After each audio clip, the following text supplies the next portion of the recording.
All right, family. Had a couple of technical issues, but we're looking at the disapproval rate of Kamala Harris. 51.4% of Americans are stating that they disapprove of Kamala Harris, and roughly 38% are stating, or rather 37.8% are stating that they approve of Kamala Harris. Okay.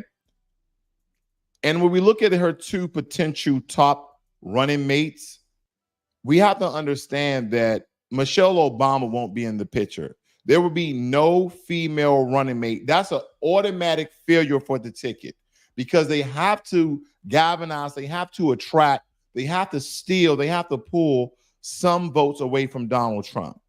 Okay, those people on the fence who may lean red, who may lean conservative, those independents, they need a white middle-aged man anywhere from 45 to 60 years of age in a very high position, stating that they can run like the Pennsylvania governor, Josh Shapiro, as well as the governor of California and Gavin Newsom. Now, they're basically stating that Gavin Newsom is more attractive than Josh Shapiro because Josh Shapiro hasn't really done anything significant to date. And family, we still live in a racist country, no matter what anyone tells you, because we have to understand that white supremacy dominates the entire globe. And as long as they dominate the entire globe, someone of Josh Shapiro religious affiliation, they're already going to see as a threat to some degree. They are going to see a threat to some degree. But let's talk about Gavin Newsom. As you state, if you see here, family, he's 56 years of age. And we're going to kind of be doing a compare and contrast of both Gavin Newsom and Josh Shapiro. Because when we talk about Newsom's strengths, a lot of people like to believe that he's a champion for climate change, pushing for California to be a leader in renewable energy. He signed some bill, I believe it was SB 100, and that bill mandated California electricity to be 100% carbon free by 2045. So we're looking roughly at 21 years for California to be 100% carbon free.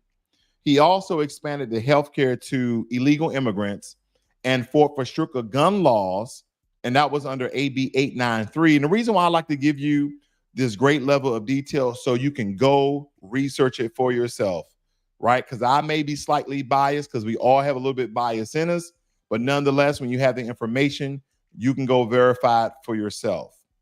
But when we're referencing Newsom, he isn't without controversy because a lot of people were stating during his whole COVID-19 pandemic, the way he handled that, some people praise him and a lot of people criticize him. The whole stay-at-home orders and the mask mandates were seen as essential, but some draconians by others, right? Some like these are draconian laws leading to a recall election that he survived, okay, because they had to do a recall election, but it definitely left a mark. It definitely left a mark. And when we turn to Josh Shapiro, governor of Pennsylvania, Shapiro's rise have been criticized, or rather I say characterized by a strong focus on justice and integrity. Because as the Attorney General, we have to understand he tackled Big Pharma, holding them accountable in the opioid crisis because it was going rampant through Pennsylvania. But when we look at Shapiro's record as governor, I guess we can highlight his commitment to some of the workers' rights and education because he did push for increasing the minimum wage and improving public school funding. And I think, was it Newsom or Shapiro who was trying to raise the minimum wage in their state to $15 from $7.25? I cannot believe that any of those states, Pennsylvania is very expensive as well as California. We understand that California is more expensive than Pennsylvania, but in their own right, in reference to the cost of living, both of them are very expensive to live in. Okay. So I think before we kind of do the contrast, let's compare them. Because let's go over some of their similarities first. Okay. And again, we're talking about Gavin Newsom and Josh Shapiro. And believe it or not, family, a lot of young people supposedly like Josh Shapiro. And as you see here, Josh Shapiro is 51 years of age. So they're roughly 5 years apart, 4 or 5 years apart. Okay. So they're still within the same generation. They fairly, for white men, they fairly look young.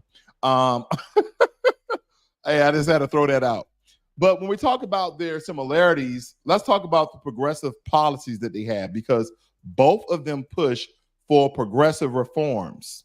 Newsom in climate change and healthcare, and Shapiro in justice and education, where we already covered.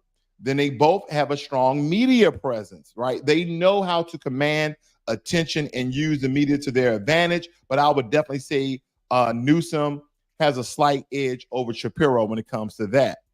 And then when we speak about crisis management, both have navigated, the COVID-19 crisis, as well as Shapiro with the opioid epidemic, okay? That's supposedly getting better in Pennsylvania. But when we talk about their differences and we talk about the different state dynamics, because California is a deep blue state with a solid Democratic base, okay? So that's already looking strong. We have to look at the delegates, and we have to look at the electoral college and how many electoral college votes can Kamala and Gavin Newsom, essentially obtain, as well as Shapiro in Pennsylvania. Now, the state dynamics in California dealing with Newsom's policies reflect that very same thing. Now, Pennsylvania, on the other hand, is a swing state. You see that? Shapiro's approach is more moderate, appealing to a broader electorate. So again, I was trying to really decide. I know that Gavin Newsom has been pushed to the forefront more so than Josh Shapiro. But again, we're looking at vast dynamics when it comes to the electoral college, the amount of votes they can galvanize, the delegates, and et cetera. But again, to me, they're neck and neck. But don't forget, Shapiro's in a state that is considered a swing state. Now, when we look at the legislative focus, Newsom is all about big, bold moves. And again, we're talking about climate action and healthcare for all, while Shapiro focused more on justice and fair economic policies, okay, which could be attractive to business owners that may not want to vote for Donald Trump. Like Donald Trump, big business, get rid of the illegal immigrants, etc. But when you have someone who kind of played both sides of the fence, that might play in the voting booths to like, okay, well, I don't really like Kamala, I don't like Trump, but I do like Josh Shapiro because he's a moderate that leans somewhat conservative, okay? So you kind of get the best of both worlds if that's what you're leaning to. And when I talk about that, Shapiro is known for holding corporations accountable and fighting for workers' rights. So that could be a good thing, okay? That could be a good thing. And when we look at some of their accomplishments, right? We're looking at Gavin Newsom's mental health, public safety, infrastructure. We have all these things that they supposedly have accomplished. Like I told you before, the SP 100 pushing for 100% clean energy. You also have the AB 893 for gun control measures. And you also have healthcare expansions, which, again, I want you to listen to this very, very clearly. The healthcare expansion was healthcare coverage for illegal immigrants, okay, which will incentivize more to come, okay? I'll just go to America. They're giving out free healthcare for illegal immigrants. Just go over to America. Now, when we move to Josh Shapiro, okay, when we move to Josh Shapiro, and we're talking about a lot of the things he have done dealing with the opioid lawsuits, holding big pharma accountable. You also have the PA fair funding formula, ensuring that fair funding for schools. I don't know how significant that was. And then you also have the minimum wage increase that's advocating for higher wages for the workers there in PA. Now, when we're talking about Newsom and his weaknesses, he has an aggressive stance on certain issues that can essentially alienate moderates and conservatives, right? Totally, they say Gavin Newsom is totally Democrat, he's totally liberal. We can't even rock with him like that, right? Even with the recall election that exposed vulnerabilities in his leadership style. So those are things that we really should look at as well, okay? That we analyze them. And when it's Shapiro, and I stated this before, family, he's moderate. His approach may not be to excite that progressive base as much, but when you're talking about the political climate in Pennsylvania, he often has to compromise, which could be seen as a lack of boldness. Now, there's just some weaknesses there that we have to look at them very starkly. Now, as I was getting down, when we're talking about the different sort of legislation that Gavin Newsom has passed, right? You have the AB 1279, the California Climate Crisis Act. You have the SB 1020 that established clean electricity targets. Okay, that's part of the whole 100% carbon-free footprint by 2045. You also have the SB 905 that advances carbon capture and remove technologies while banning enhanced oil recovery. A lot of people don't like that. A lot of people on that drill, baby, drill. And then we're talking about the housing and homelessness, right? The AB 434 enhances accountability for housing and eliminate violations, facilitates housing development and owned by higher education and religious institutions. Then you also have AB 1485 that essentially strengthens enforcement of housing element laws by the Attorney General. He has other segments that he's working on when it comes to worker rights and economic justice, health and public safety, educating the youth, technology and innovation. We have a whole slew of bills from Gavin Newsom, but the question is, what has he done that has been significant for him to rise to the top candidate for the VP to be Kamala Harris running mate to win the presidency from Donald Trump and J.D. Vance?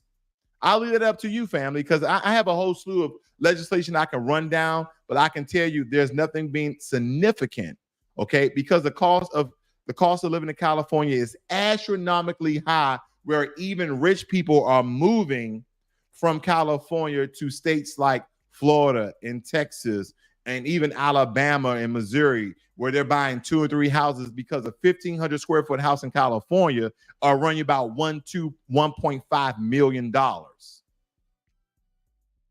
Okay, and as I stated before, if you look over here, family, creating good paying jobs, training the next generation of workers, cutting the red tape, et cetera, et cetera, et cetera.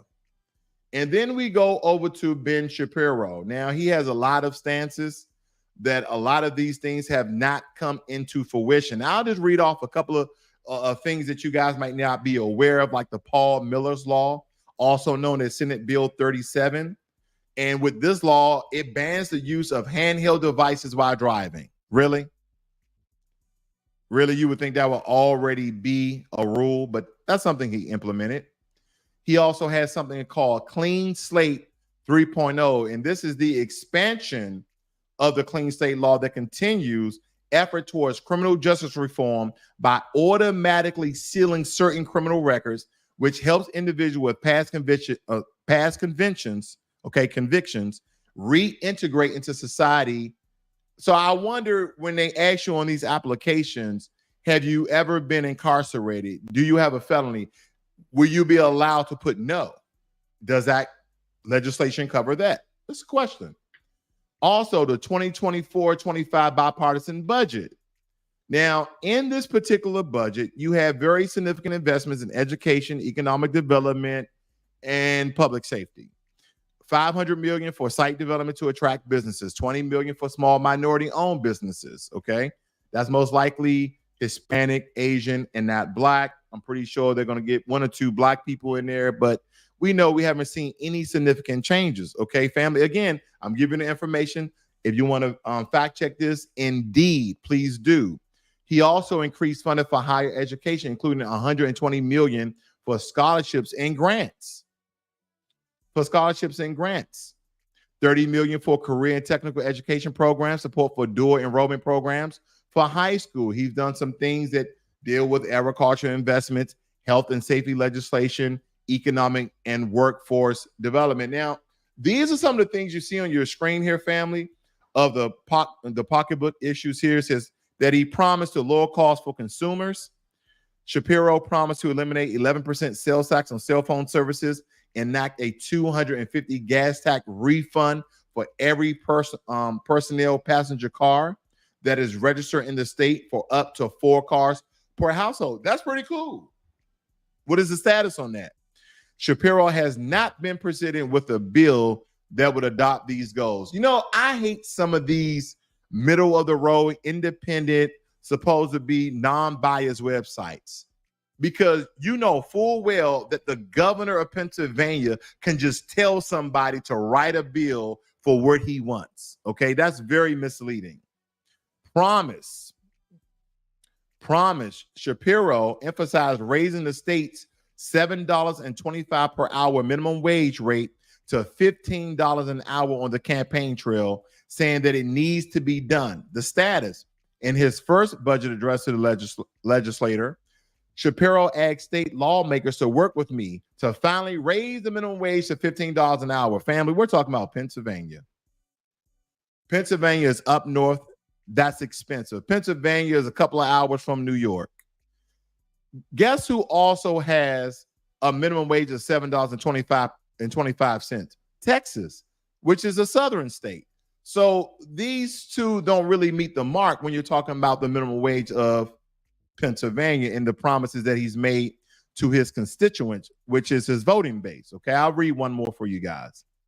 Pennsylvania has one of the highest corporate net income taxes paid by businesses, and they are headquartered in the state and based on their total profits. In the U.S., Shapiro wants to lower the state's CNET to 4% by 2025 to attract more business to the state. And then, of course, you stay here that the state needs to continue lowering the CNET. He didn't include a formal pitch to do so in the year's budget proposal. What am I getting at? They have a lot of legislation and proposals, but they really haven't done anything that significant to really move the needle from one to another, meaning to really separate themselves to be the top running mate for Kamala Harris. Now, one thing that is very significant anytime you speak about California, you have to speak about the homeless rate, because a vast majority of the homeless by percentage, not simple numbers, by percentage are foundational Black Americans. Look at these numbers. Now, I'm not going to break this down by race. I'm just going to do a tally of the total homeless rate there in California. Now, we're looking at this. It states here that California has 28% of the nation's total homeless population. Family, they have almost a third of homelessness in California. So you have super mega rich people with athletes, entertainers, etc. And then you have the poor people. California and New York are almost turning into third world countries in some degree. And California would be like a Colombia, very beautiful on one side, very trashy on the other side. And in New York, the only way you can kind of get away from the riffraff, you kind of go deep in some of the boroughs, right? You kind of get some of those housing communities where Black people are still running around those really nice neighborhoods. But family, this is what we're talking about here. California in all had unsheltered rates greater than 70% when we're in referencing Oklahoma and San Francisco. And this is coming from SenateHousingCommittee.gov. It has a PDF file. You guys can go read it for yourselves. And they state here, again, I'm just reading some of the headlines. I'm showing you the sources so you can cite them yourself. California homeless population may have increased as much as 7.5% between 2022 and 2023. California had 161,000 homeless people, which accounted for 28% of the nation's homeless rate. This is California. This is California. So when we're talking about Newsom, Shapiro, it really doesn't matter, family. Neither one of these candidates, in my opinion, are strong, but it's more than likely that she's going to choose one of these two popular, okay? Again, popular governors, okay? More so, I'm thinking because Gavin Newsom, he kind of tantalized and lured in Black people with the whole reparation task force. You hear nothing about that now, do you not? You hear nothing about the reparations task force out of California. You hear nothing of it. Because when we talking about, again, let me go back over these two guys. Because we also have to bring up some of their failures, right? When it comes to foundational Black Americans. Because both of them have lack of specific policies for Black Americans, as well as Kamala Harris. Well, there's going to be a lot of people going out for Sister Girl, the Ski Weed crowd, the Divine Nine, and I have nothing against those Black Greek Greek sororities and fraternities. They have nothing against them. But they're going to try to galvanize people who probably wasn't going to vote, who was going to be on the couch, who was just going to opt out of this one because there's nothing on the table for Black Americans. Because let's look at it this way. Gavin Newsom had been the governor of California since 2019. And before that, he was the lieutenant governor and the mayor of San Francisco. Despite all those years in power, where are the target policies for the Black communities, knowing that California is a failed state when it comes to Black Americans? It's too damn expensive. Now, I've never been to California up until last year or the year before last. My wife took me as a trip. Whether it be the nice hotel we stayed at and some of the nice dinner she, introduced me to, everything was expensive. I like, babe, yeah. How much is this a night? We're talking about a very swanky, nice hotel, and I think it was like $800 a night. And that was the low rate. And that was for the small room, okay? So these are some of the things that we have to look at when we're looking at these presidents of the state, okay? Governors are just like presidents of their state. That's why I stated that. In case you ever hear me use that terminology, presidents of the state. I'm talking about governors. Reparations. Gavin Newsom, Josh Shapiro. Gavin Newsom, Josh Shapiro. Zilch, zero, non, nothing, donut. Because when we talk about Gavin Newsom again, and I brought this up, the California Reparation Task Force that was established during the pandemic in 2020, and for a lot of Foundation Black Americans, we believe that was a step in the right direction. But where's the follow through? Task forces and commissions are great. But as Black Americans, we need concrete results.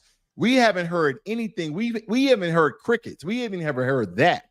The recommendations for the task force still haven't translated into direct actions. We haven't heard it. We haven't seen it. We haven't felt it. We didn't see anything in the bank account. But meanwhile, Black Californians continue to face economic disparities, housing discrimination, and over-policing. Hey, Gavin, where's the urgency? And you want to be the VP of America? And granted, Gavin Newsom may turn down the VP spot because he's still fairly young. He still seems to have some sort of charisma in the media. So he I don't want to get on a losing ticket with Kamala Harris. There's a 50-50 chance. This may hurt my chances of running for president for the next 4 years. So I'm just going to bow out. Okay, he may do that. That's a possibility. And we're talking about anti-hate crime legislation. We know in 2021, California passed several hate crime bills. Did you guys know this?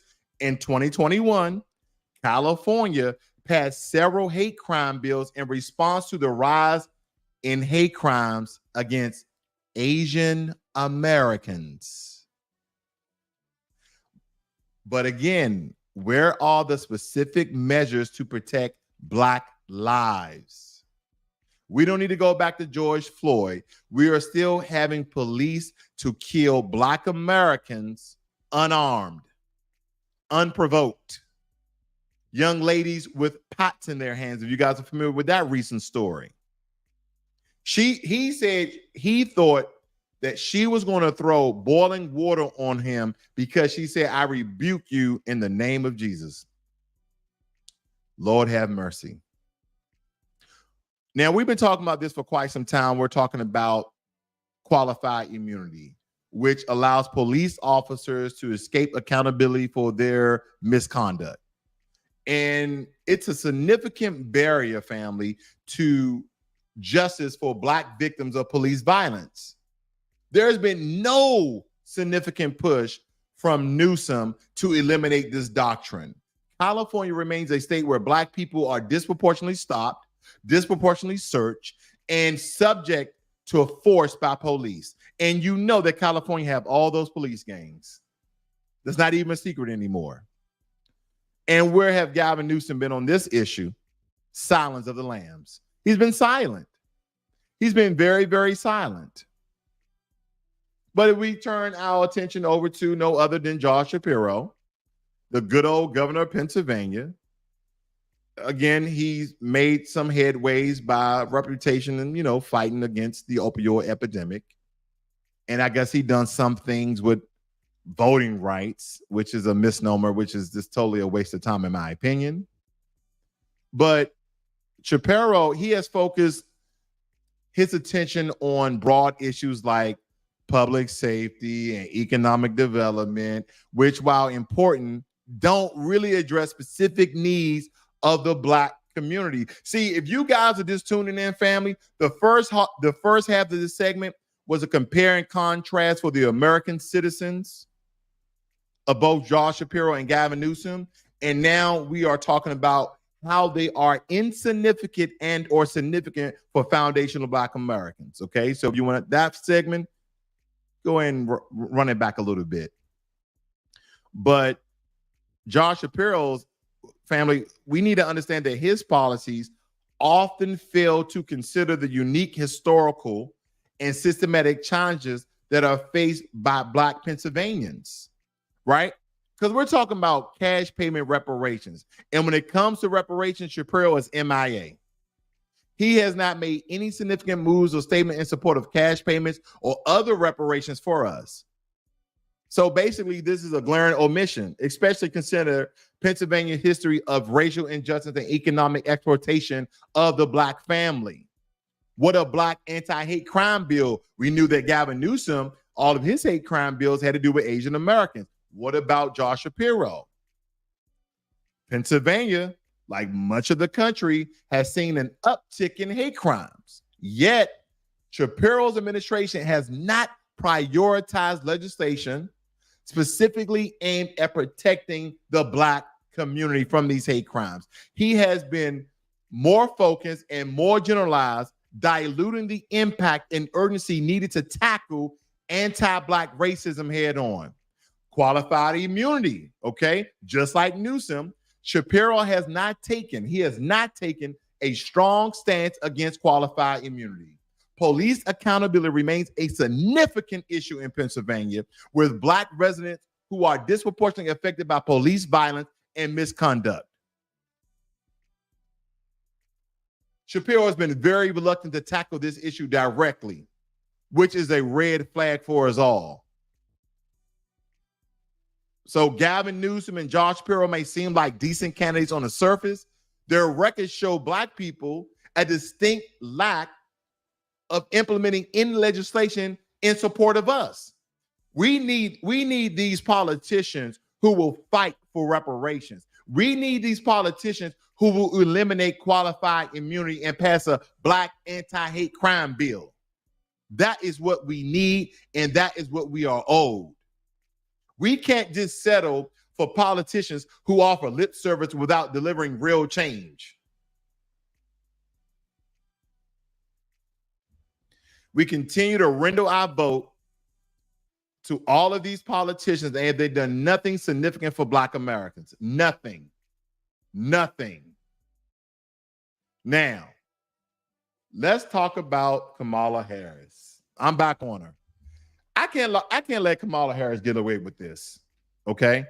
Because a lot of people have been questioning Kamala Harris' parents' ethnic as well as hers. Is she Black? Is she this? Is she's 100% Indian, et cetera, et cetera, et cetera.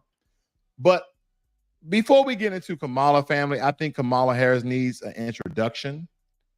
Kamala Harris needs an introduction. And bear with me. You think you just fell out of a coconut tree? Hello. I want to talk to you. Okay, I come first. What? They want to know We're there. After two.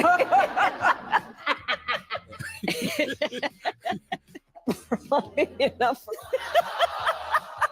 Brown brush. I mean, I was waiting for you to say it. Love goodness. you're like, how she always got to say, you in the You may clap. And your answer is part of the job. So. Jesus. Okay, she don't need that. Sure. Okay. You're welcome. not a Venn diagram. Call her laughing Kamala. Ever watch her laugh? She's crazy. You know, you can tell a lot by her laugh. No, she's crazy. She's nuts.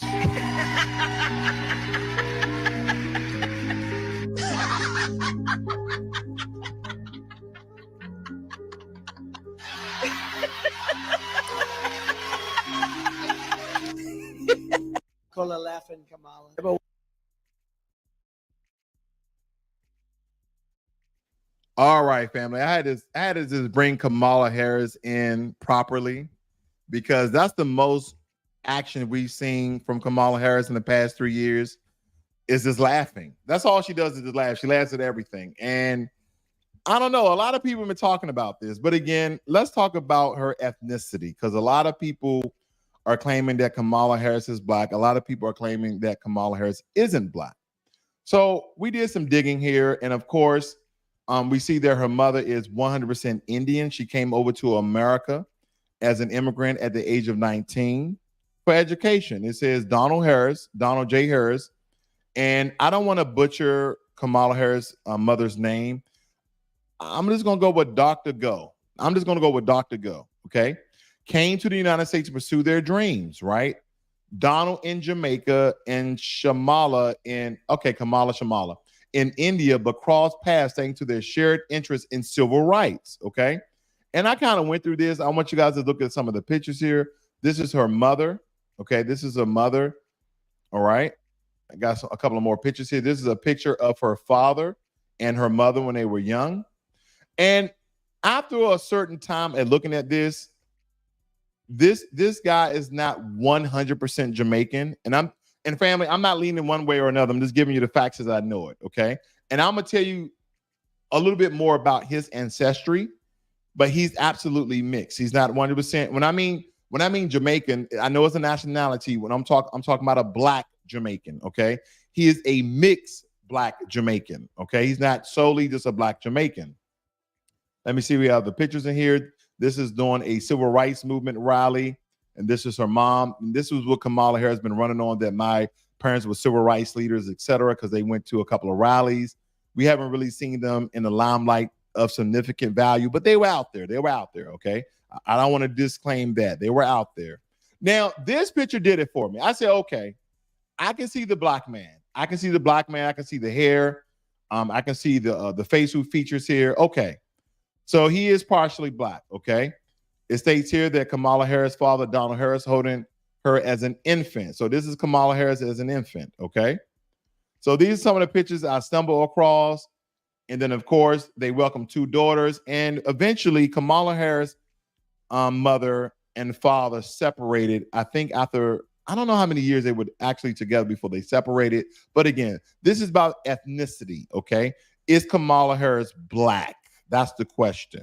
Now, if we go with the one drop rule, I'll just let the cat out of the bag. If we go with the one drop rule, then Kamala Harris is black. Okay. Donald and Shamala divorced in 1972. Kamala was nearly 5 years old and she knew her parents' marriage was ending. Donald was teaching at Northwestern University in Illinois and he was hired as University of Wisconsin. Shamala moved back to Northern California with the children before the couple divorced in 1972.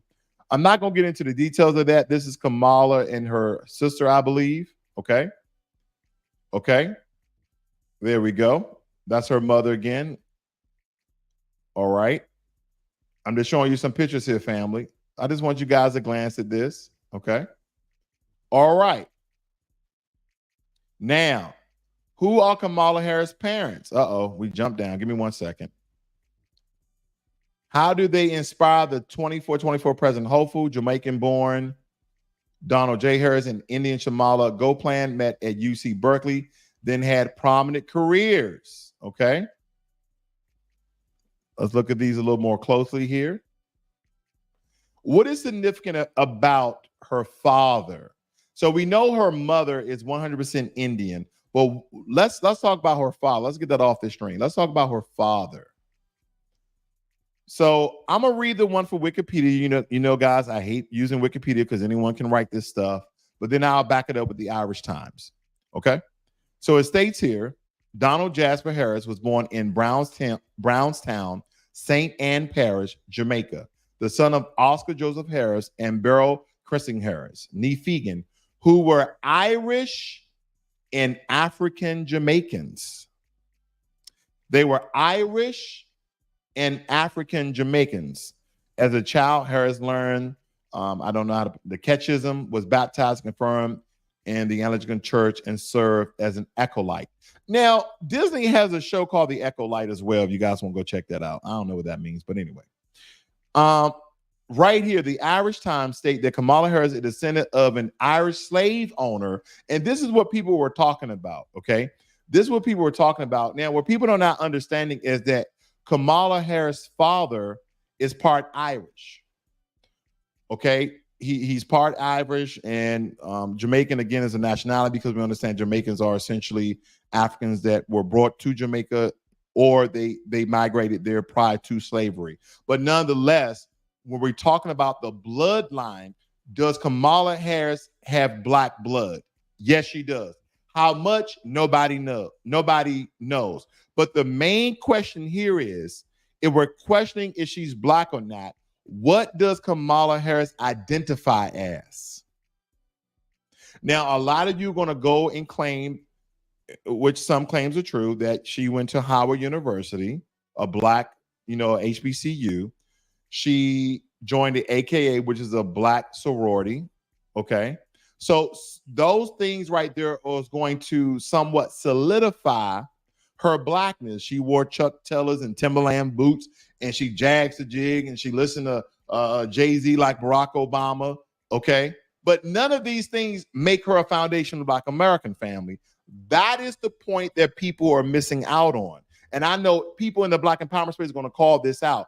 She can have as much black blood, African blood as she wants, which she doesn't really have that much, by the way, because even her father's line was watered down, okay? Because her ancestors on the Irish side of things, again, were slave owners. But again, that doesn't mean she was, but we're going to point that out for reference. But nonetheless, she only identified as being black when it was significant, when it was beneficial for her to do so. So that is the whole point when we're talking about Kamala Harris. Now, this is what's going on in America. And I know a lot of people, black, white, Hispanic, Asian, doesn't matter the color, creed, religious affiliation. If you are an American, things like this will boil your blood.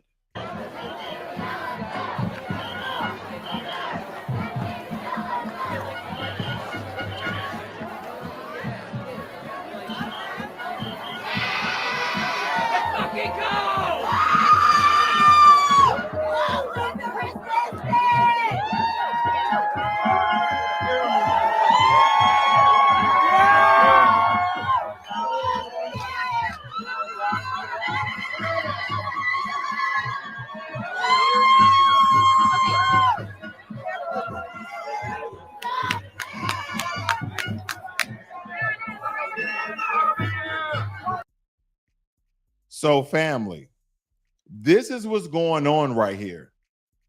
This is now what's going on in America, where we have people from other countries. Now, I care nothing about the statute. It's the principle. It's the principle. They're defacing American property. Now, the whole Christopher Columbus thing, I can care less. But it's the principle behind it. And this is due to illegal immigration. This is due to illegal immigration, family. We've been saying this for quite some time. A lot of these illegal immigrants have come over here and totally destroy everything that foundational Black American ancestors have built, and what the Black family is now trying to continue. And I've been telling you guys for quite some time that we do not live in a democracy. Barack Obama said it. Bill Clinton said it. Stop believing that we live in a democracy. There's nothing in the code of conduct. There's nothing in the Constitution. There's nothing that states that we live in a democracy. Oh, well, brother, what you don't understand is that even though the Constitution says that it's a republic, that is the democratic republic. No, we live in a republic. Now, I could break this down, but I believe that our good brother, okay, sometimes he's a good brother, when I need his information, the way that he breaks it down. Dr. Umar Johnson breaks this down masterfully, so I have to give him his props on this. Fair use. All video clips were used in copyright strikes of fair use. Now, I want you guys to listen in on this. I may try to do about 3 or 4 minutes, but believe me, the breakdown to teach the foundational Black American family that we do not, I repeat, we do not live in a democracy. So when you hear Charlemagne the fraud talking about democracy as we know it will be destroyed, when you hear crying, what's the guy's name who always cry on television? What's the guy's name? Vance? Yeah.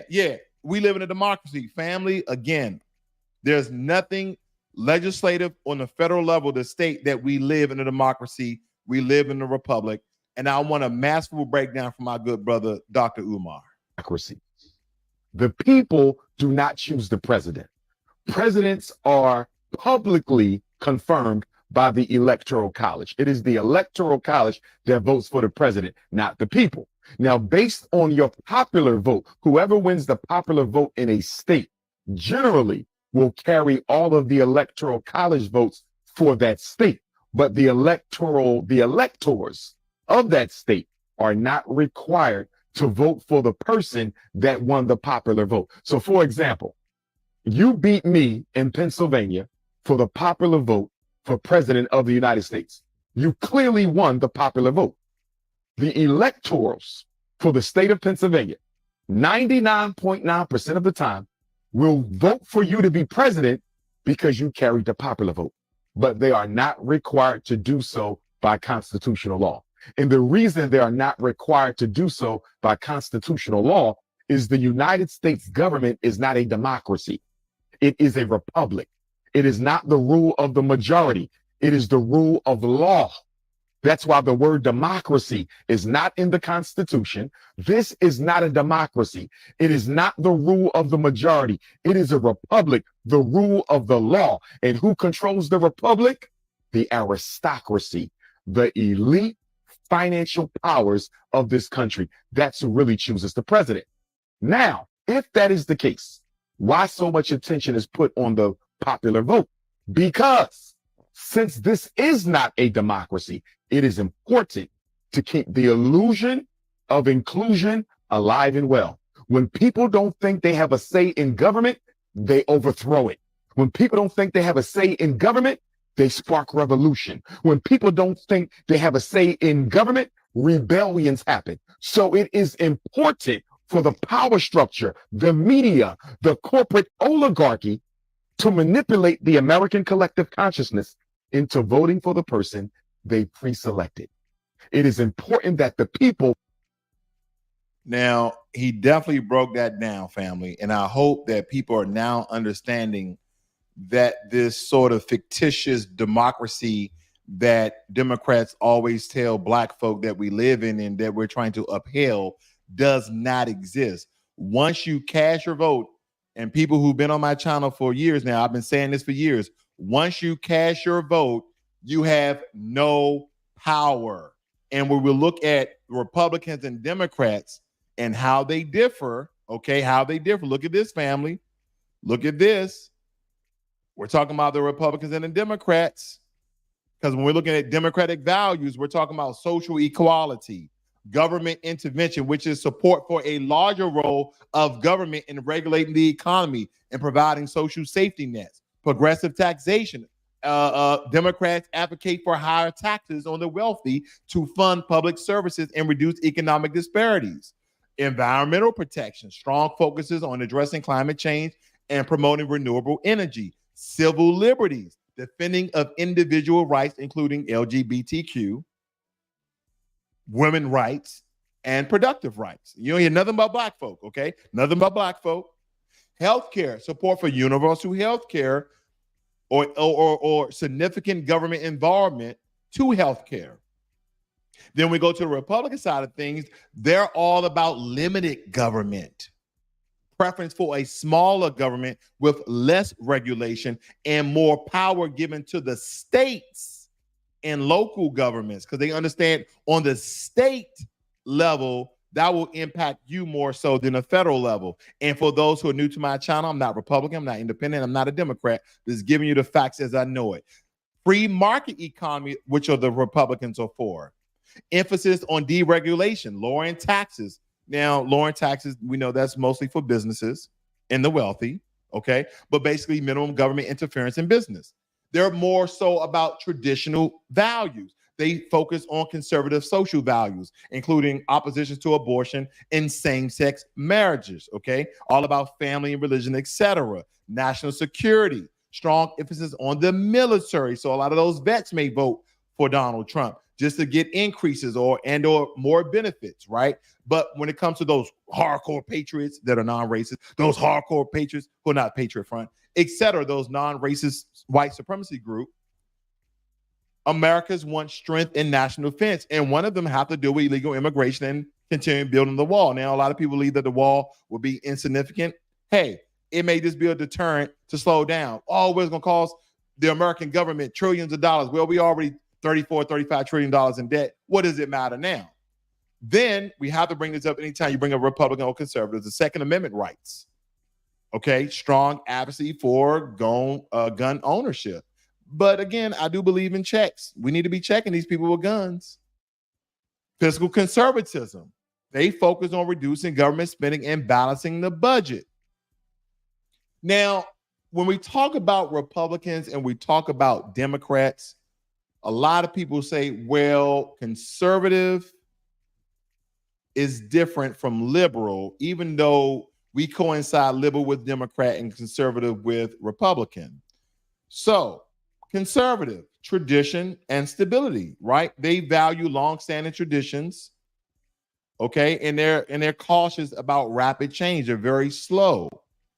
Okay, conservatives, they're about individual responsibility that emphasize on personal responsibility and self-reliance over government assistance.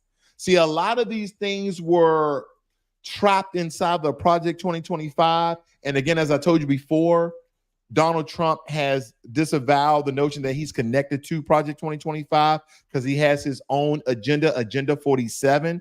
Again, I'm going to tell you this. Agenda 47 has elements. It has some foundations of Project 2025. There's some strong residue that resonating within Agenda 47. So don't be fooled. Go read it for yourself. Please read both Project 2025 as well as Agenda 47. And when it comes to Agenda 47, let's go and look at Donald Trump mini videos that he has on it. Conservatism. Being a conservative, economic freedom. They show strong support for free market principles and reduce government regulation. And then nationalism. They prioritize national interests and often skeptical, okay, of international organizations and agreements. And last but not least, law and order, right? They have a strong focus on maintaining law and order. And then we get to the liberals. Right? Progressive and reform, emphasis on progress and social reform to address injustices and inequalities for certain communities. Okay, I'll just say certain communities, you already know who I'm talking about.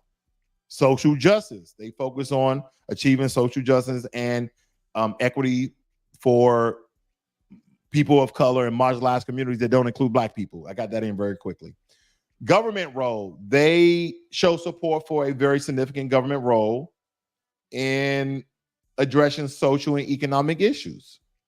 Environmental protections, for some reason, they're all about advocacy for measures to combat climate change and protect natural resources. That's why it's so hot, climate change. And I'm not leaning one way or another. Is there a climate shift happening? Possibly so. I only have one question, okay? And this is not to refute or debunk anyone. We don't essentially know how old the Earth is. The only thing that we have proof of that the Earth is possibly moving away from the sun every year, 0.6 inches. The only question is do we have enough data to understand that the Earth may be in a cycle, that this has already happened before, where the polar caps have melted and then they came back? I don't know, okay? I'm not an anthropologist or archaeologist or astrophysicist. I'm none of that. I'm just asking questions, okay? Then you have the moderates. right? You have the centrist approach, and this is kind of how the moderates operate, because they hold views that are in the middle of the political spectrum, often, blending elements from both conservative and liberal ideologies, also known as independents in some regards. They tend to focus on practical solutions and willingness to compromise on issues to achieve some sort of bipartisan support. They're very flexible, right? They're open to different perspectives, and they're less rigid in political beliefs, often evaluating issues on a case-by-case basis. They're in the middle of the road. They believe in incremental change, right? Preference for gradual change rather than radical shifts in policies. So when you compare these ideologies, Democrat versus Republican, Democrats prioritize social equality and government intervention, while Republicans emphasize limited government and traditional values. Conservatives versus the liberals. Conservatives focus on tradition, individual responsibility, and economic freedom, where liberals emphasize progress, social change, and government intervention. And then last, we have to talk about the moderate versus them all. Moderates seek a centrist path. Okay, that's what they seek, valuing pragmatism and compromise, and often hold a blend of conservative and liberal views, advocating for incremental change rather than radical change. That's most likely them. That's more likely them, family. This is what we're talking about. I thank you all for joining me here this evening. And hopefully that all of you guys got something out of this, because we have to understand who's going to be in charge, regardless if we are going to vote or not. Because we have situations like this.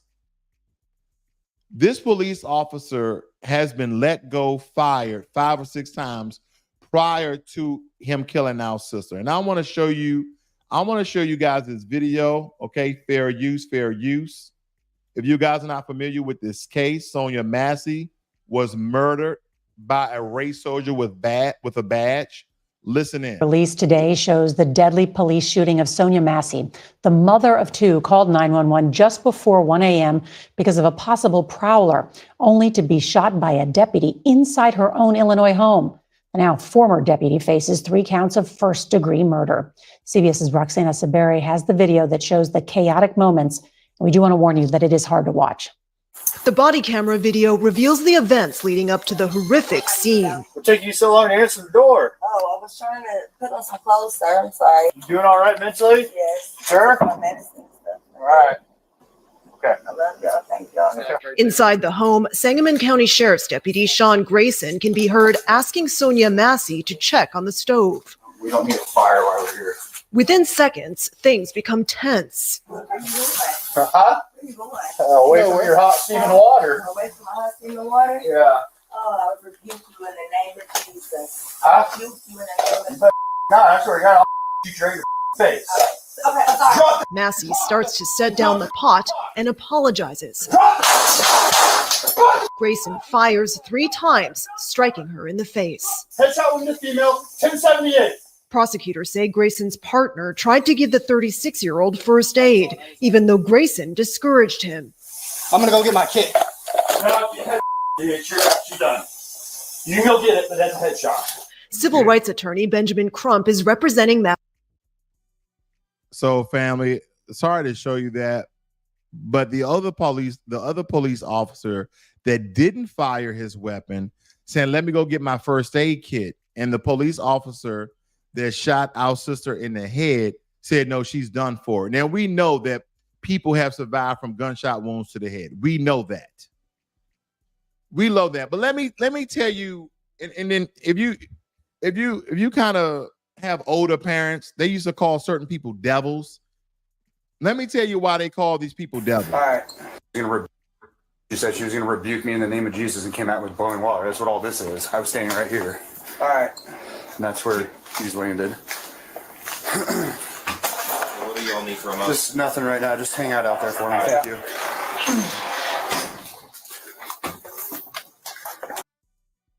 Now, before I let the rest of this play, family, because he said some very disparaging things, some very defamation of character to our sister, even after he killed her. Let me point out some things. Now, most conservatives, most Republicans, they're all about the blue line. They're all about police funding, et cetera, because all these police officers are supposed to be Christians. They're supposed to be religious people. But family, did they know that our sister, when she said that I rebuke in the name of Jesus, he didn't even know what that meant. He thought that was some terrorist threat, like if you're over in Iraq and someone's going to do a suicide bomber and they go Al Akbar or whatever, the language that they use before they commit mass suicide by a suicide vest. First and foremost, family, he separating himself from close distance from the kitchen. So it looks as though he was anywhere from 15 to 25 feet away. So he would have time to react and move out the way, to pull his taser, to pull a nightstick, to pull pepper spray. And matter of fact, family, he could have simply pulled pepper spray, okay, and our sister would still be alive. But he said, I'll shoot you in the effing face, because she simply said, I rebuke in the name of Jesus. The thing about what the sister was talking about is that when she noticed them moving away, like she was going to do something to harm them, she's like, I'm not even for that. Like, why are you guys moving away from? Why are you guys moving away so far? Oh, well, you got boiling hot water over there. So he like, I rebuke that in the name of Jesus. Meaning, I'm not going to do no harm to you. See, they don't understand spirit. They don't understand even the religion. So let's not even go there. She wasn't trying to do no bodily harm. But listen in on this, family. This is demonic. I need currency to the run to the house if you guys can. But other than that, that's thank you.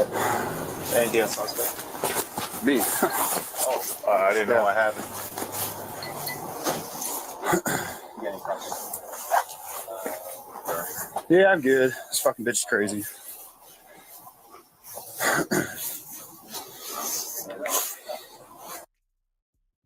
I had to let you guys hear what he said. He said this FNB is crazy. He called our sister crazy after he told her to go over to the stove and turn off the water. The water could have been boiling as long as they was inside of the house. She is the one that called the police.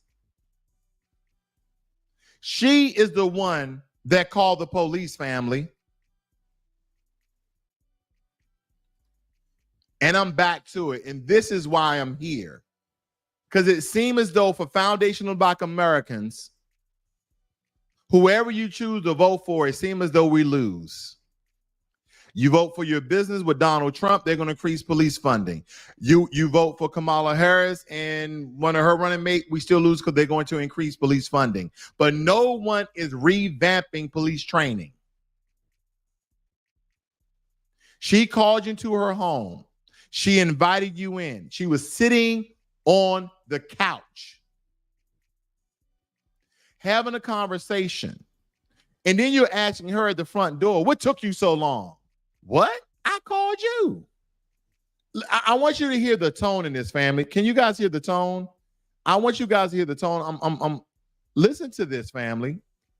She's the one who made the call, but listen how this police officer talks to her.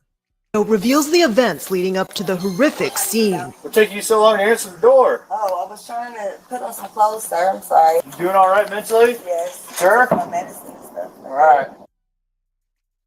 They have no respect for us, family. None. So we have to show them, but not showing up.